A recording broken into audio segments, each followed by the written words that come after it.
Hi guys, this is the very first video for Unit 1, Pre-AP Chemistry, and we're going to be looking in this first unit at matter, all the different types of matter that you're going to encounter, how to distinguish between different types of matter, how to tell what it is, what it does.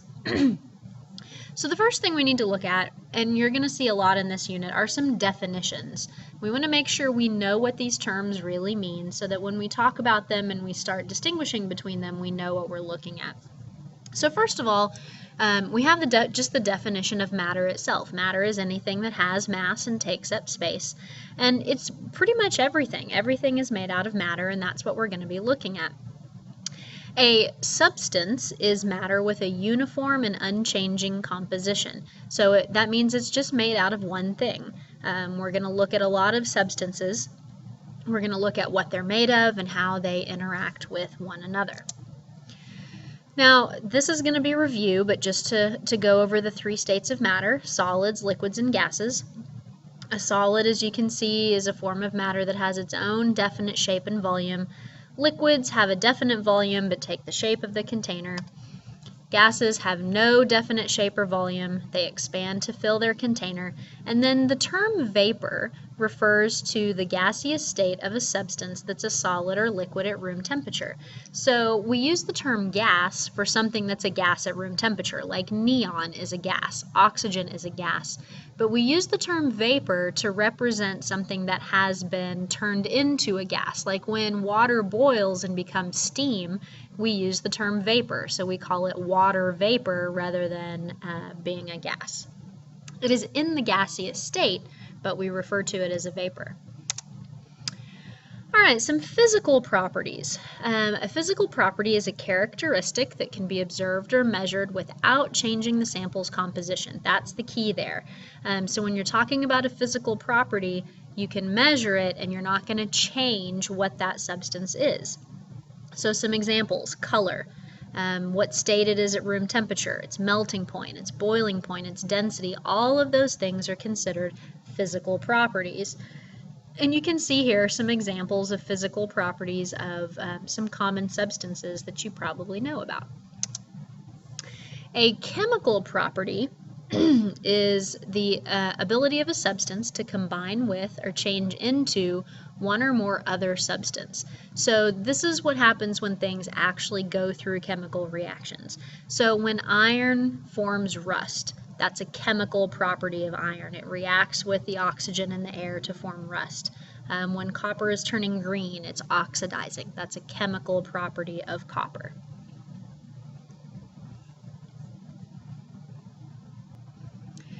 Now, when we're looking at these properties, either physical or chemical, you have to understand that substances can change form. Okay, they can change some of their properties depending on their environmental conditions.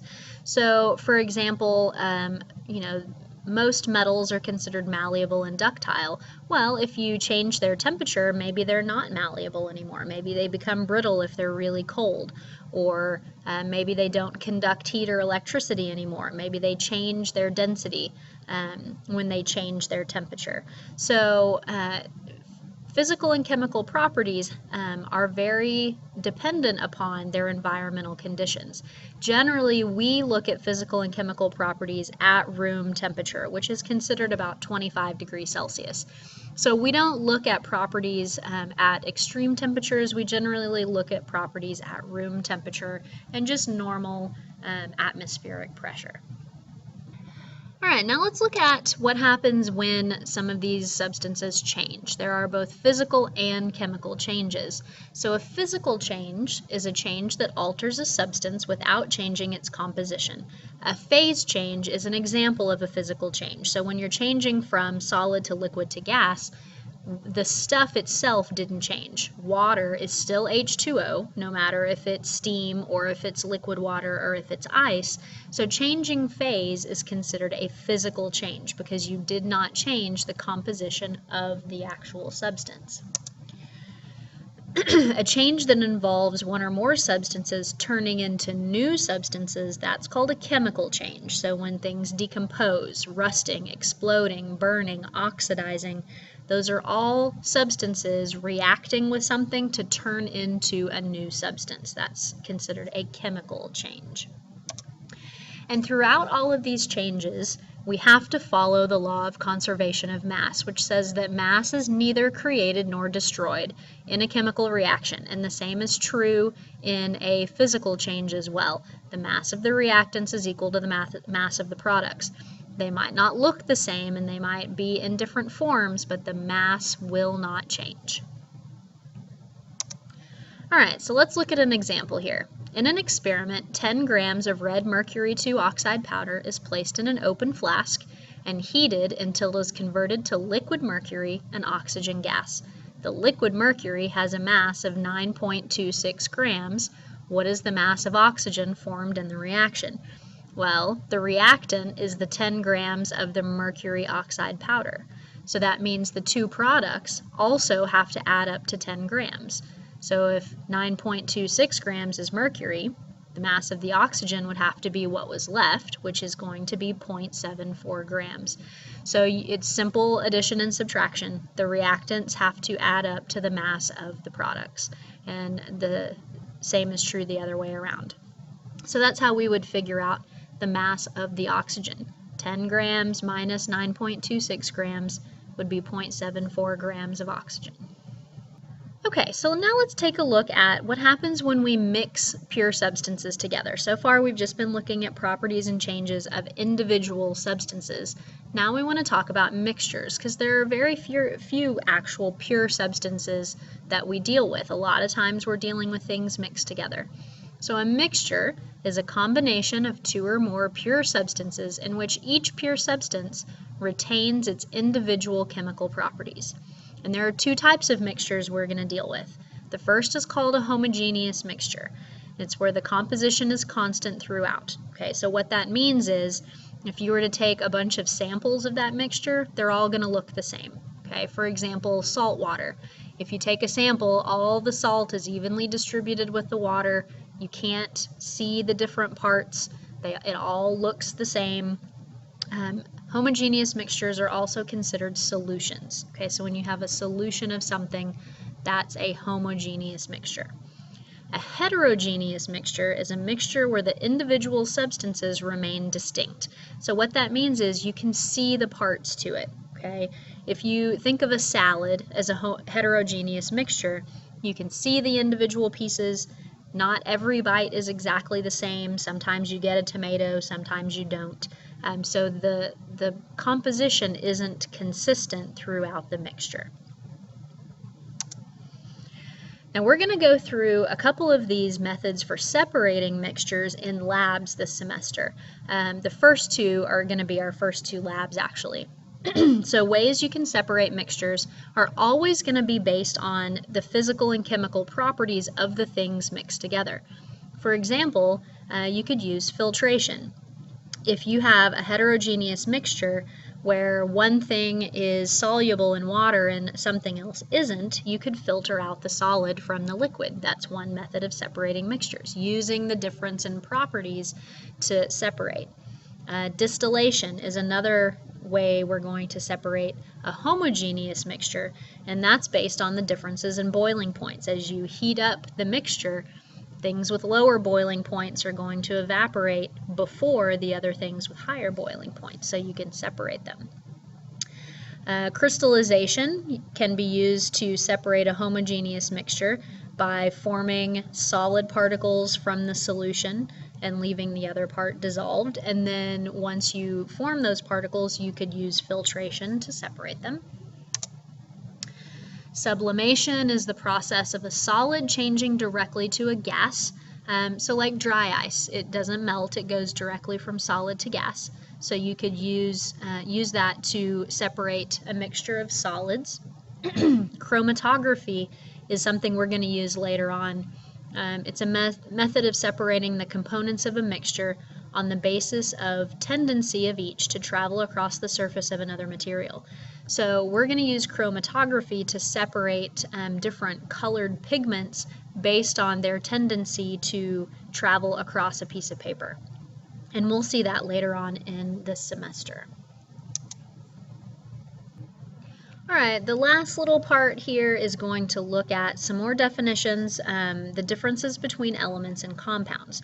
So an element is a pure substance that cannot be separated into simpler substances by physical or chemical means. Elements are the smallest thing, okay? You can't break them down any further. You can't separate them. Elements are the smallest thing. They're the things that are on the periodic table. They each have a name and a unique symbol. They're organized into horizontal rows that we call periods and vertical columns called groups. Elements in the same group have similar properties. We're going to get to all of those things about elements later on in the semester.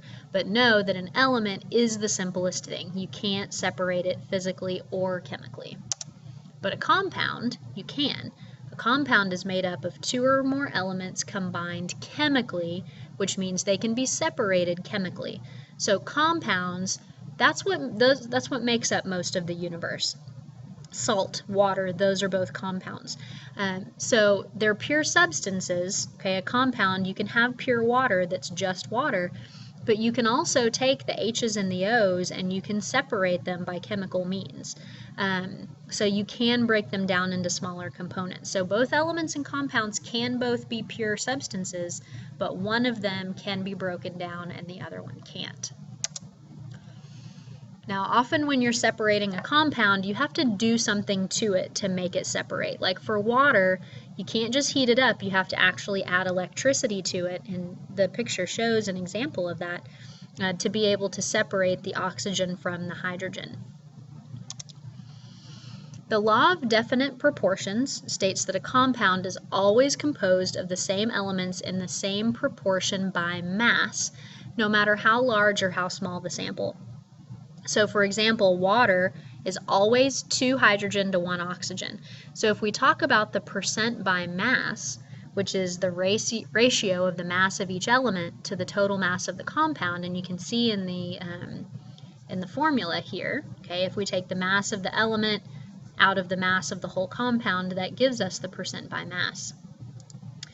If we look at an example, okay, so here's sugar. Sugar is sucrose. It's made out of carbon, hydrogen, and oxygen. If we were to take 20 grams or 500 grams, no matter how much of it we have, it is always 42.2% carbon by mass, 6.5% hydrogen by mass, 51.3% oxygen by mass. So no matter how much of the substance you have, it always has the same percent by mass, which is the law of definite proportions. The law of multiple proportions states that when different compounds are formed by a combination of the same element, different masses of one element combine with the same relative mass of the other element in whole number ratios. So for example, hydrogen and oxygen can combine in a 2:2 ratio to make peroxide, or in a 2:1 ratio to make water. So different compounds can be made from the same element. They'll just have different combinations, different proportions, based on how many of each element there are in the compound. So that's the law of multiple proportions. So here you can see we have 2 compounds. Compound 1 is 64.2% copper, 35.8% copper. Substance 2, chlorine. Substance 2, 47.27% copper, 52.73% chlorine. So they're both made out of the same elements, but they have different mass ratios, as you can see over here. So that's what the law of multiple proportions says, that we can have the same elements in a compound, but they will have different mass ratios. Okay, so make sure you bring these notes to class. We will use them within the next 2 days and next week when we're talking about elements, compounds, and mixtures and how they all can be differentiated from each other.